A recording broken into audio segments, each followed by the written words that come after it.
ஒவ்வொருவருக்கும் கடன் இருக்கு, கடன் சுமை. இந்த கடன் சுமை உள்ளவர்களுக்கு நாயகம் ஸல்லல்லாஹு அலைஹி அவர்கள் ஒரு துவாவை கற்றுக் கொடுத்தார்கள். அந்த துவாவிலே இந்த ரஹமத்துடைய வசனம் வருகிறது. ஒரு நாள் முஆத் பின் ஜபல் ரலியல்லாஹு அவர்கள் பள்ளிவாசலுக்கு வரவில்லை. 3 நாளாகியும் பள்ளிவாசலுக்கு வரவில்லை. உடனே நபி அவர்கள் பார்த்தார்கள், சபிலே முஆத் பின் ஜபலை காணவில்லையே, என்ன நடந்தது என்று அவருக்கு ஒரு விஷயம் அனுப்பி அவரை வரவழைத்தார். அப்பொழுது வரவழைக்கின்ற போது அவரதை கேட்டார்கள், ஏன் ஒன்னு தடுத்தது எது என்று கேட்டார்கள். நாயகமே, நான் ஒரு யகூதியிட்டு கடன் பட்ட நாயகமே, நான் வர முடியாமல் அவன் என்னை ரோட்டிலே தடுக்கிறான், என்னுடைய கழுத்தை பிடிக்கிறான், அதுதான் நாயகம் நான் வரல என்று சொன்னான்.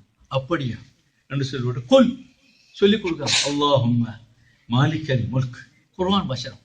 அல்லாஹும்ம மாலிக்கல் முல்க் தூத்தில் முல்க மன் தஷா வதன்ஸில் முல்க மிம்மன் தஷா வதுஇஸ் மன் தஷா وتذل من تشاء بيدك الخير إنك على كل شيء قدير تولج الليل في النهار وتولج النهار في الليل وتخرج الحي من الميت وتخرج الميت من الحي وترزق من تشاء بغير حساب رحمن الدنيا والآخرة ورحيمهما تعطي من تشاء منها وتمنع من تشاء ارحمني رحمة تغنيني بها عن رحمة من سواك.